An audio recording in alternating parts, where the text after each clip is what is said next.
Football জায়গা দিছে খবর ভাল না দে দে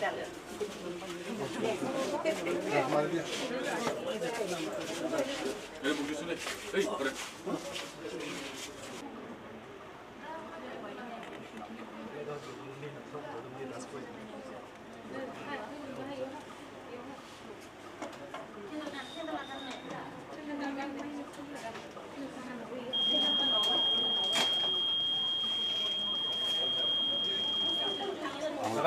স্যার হাতখন অলপ দেখাই দিয়ক আঙুলিটো অলপ দেখাই দিয়ক স্যার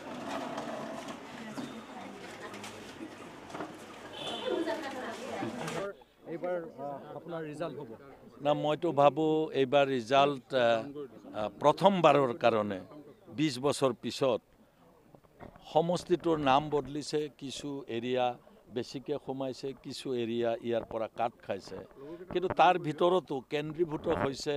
পূৰ্বৰ অঞ্চলসমূহে ইয়াত বেছিকৈ থাকি গৈছে নতুনকৈ অন্তৰ্ভুক্ত হৈছে সেইফালৰ পৰা ভাৰতীয় জনতা পাৰ্টিৰ যি ভোটাৰ্ছ আছে তেওঁলোক যথেষ্ট নাৰ্ভাছ হৈছে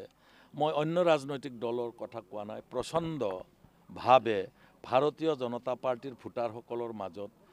দিলীপ শইকীয়া বিৰোধী ঢৌ আছে মই আচৰিত হৈছোঁ এই কাৰণে যে যিমান নেতা ইয়ালৈ ভোট বিচাৰিব আহিছে দিলীপ শইকীয়াৰ পক্ষত তেওঁলোকে দিলীপ শইকীয়াৰ নামটো ক'বলৈ ভয় কৰিছে দলৰ নামত ভোট খুজিছে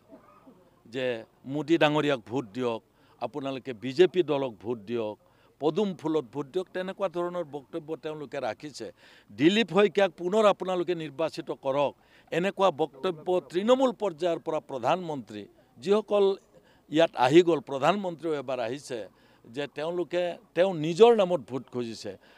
মংগলদৈত আছে নাড্ডাই কওক মাননীয় মুখ্যমন্ত্ৰী ডাঙৰীয়াই কওক তেওঁলোকে দিলীপ শইকীয়াৰ নামত ভোট খুজিবলৈ যেন ক'ৰবাত সাহস কৰা নাই এই কাৰণে যে দিলীপ শইকীয়াক প্ৰচণ্ডভাৱে নিজৰ দলৰ হাজাৰ হাজাৰ কৰ্মীয়ে বিৰোধিতা কৰিছে আৰু অন্য দলৰ কৰ্মীয়ে বিৰোধিতা কৰাটো স্বাভাৱিক নিজৰ দলৰ বিৰোধিতা কৰাটো আমি আচৰিত হৈছোঁ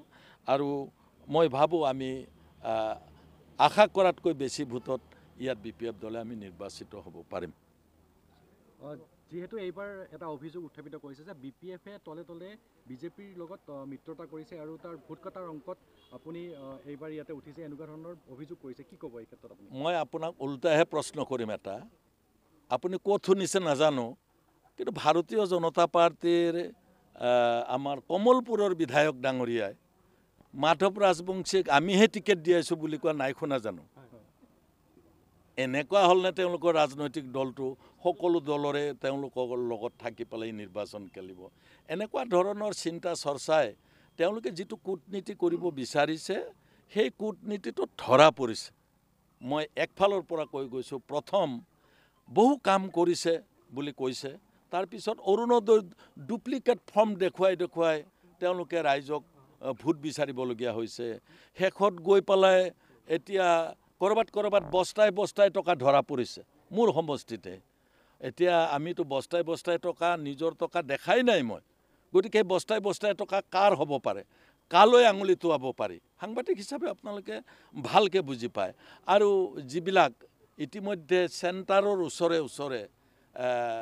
আকৌ আজিৰ দিনটোতো ভোট দিয়া মুহূৰ্তটো মানুহক প্ৰলোভনৰ ৰাজনীতি কৰিব বিচাৰিছে কালাইগাঁও লাচিত প্ৰাথমিক বিদ্যালয় 1 নম্বৰ লাচিত প্ৰাথমিক বিদ্যালয়ৰ ওচৰত এটা ঘৰত থাকি কোনোবাই কৰিছে মই আপত্তি দিবলগীয়া হ'ল যে OC-ক লোকেল OC-ক যে এনেকুৱা হৈছে আপুনি একবাৰ তাতে চাই কি হৈছে গতিকে এই মুহূৰ্তলৈকে যেতিয়া তেওঁলোকে মানে অতি নিম্ন স্তৰৰ কূটনীতি ল'বলগীয়া হৈছে ইয়াৰ পৰা বুজা গৈছে যে ইয়াত দৰং ওদালগুৰিত গোটেই দলৰ কৰ্মী ফ্ৰাষ্ট্ৰেটেড সংখ্যালঘু এলেকাত কেনে ধৰণৰ হ'ব না সংখ্যালঘু এলেকা বুলি ক'লে আচলতে সংখ্যালঘু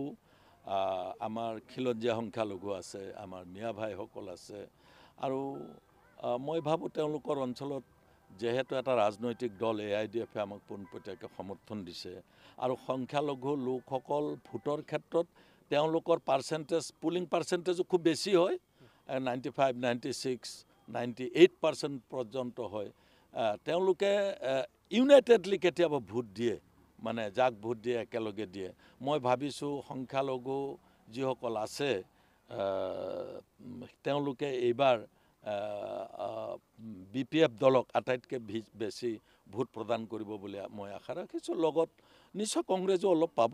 আগৰ পৰা পূৰ্বৰ পৰা কংগ্ৰেছো পাই আছে, কিন্তু আমি গৰিষ্ঠ সংখ্যক ভোট মানে 70 to 80% ভোট পুলিং ভোট আমি পাবলৈ সক্ষম হ'ম। যুৱ প্ৰজন্মৰ প্ৰতি মই আহ্বান যে আপোনালোক প্ৰথমবাৰ ভোট দিব আৰু আপোনালোকৰ আশা আকাংক্ষা আপোনালোকে ভোট দিয়াৰ আগতে দেখিছে আপোনালোকক কৰ্মসংস্থাপনৰ প্ৰয়োজন আছে, আপোনালোকক চাকৰি বাকৰিৰ প্ৰয়োজন আছে, ডাইৰেক্ট ইনডাইৰেক্ট এমপ্লয়মেণ্টৰ প্ৰয়োজন আছে। সেই ক্ষেত্ৰত আপোনালোকে কাক ভোট দিলে ভৱিষ্যতে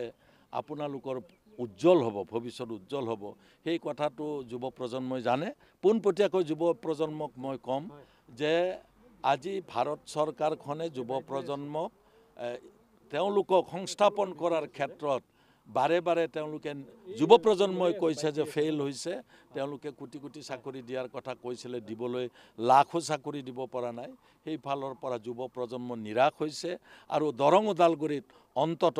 নিযুক্তিৰ যিবিলাক হৈছে সেই নিযুক্তিবিলাকৰ খুব সিংহভাগ পাবলৈ সক্ষম হোৱা নাই। গতিকে মই ভাবোঁ যুৱ প্ৰজন্মই তেওঁলোকৰ নিজৰ সংস্থাপনৰ কথা ভাবি এইবাৰ দৰং ওদালগুৰিত এক পৰিৱৰ্তনৰ বাবে ভোট দিব। তেওঁলোকে যিটো হাৰ কেনেধৰণৰ হ'ব, কিমান সংখ্যক হ'ব, মানে কি যুৱকসকলৰ হাৰ নে পুলিং পাৰ্চেণ্টেজ? পুলিং পাৰ্চেণ্টেজটো মেক্সিমাম গৈ পেলাই 77-78% হয়তো ভোট হ'ব পাৰে। টোটেল কোনোবা জনগোষ্ঠীৰ মানুহে বেছিকৈ ভোট দিয়ে, কোনোবা জনগোষ্ঠীৰ ভোট বহুত কম পৰে। মই 80ৰ তলত থাকিব বুলি ভাবোঁ, 80%ৰ ওপৰত কেতিয়াও নাযায় বুলি। মই এক হাঁহি মাৰিম বুলি ভাবিছোঁ আৰু এই হাঁহিটো আপোনালোককো দিছোঁ। সকলোকে ধন্যবাদ জনাইছোঁ।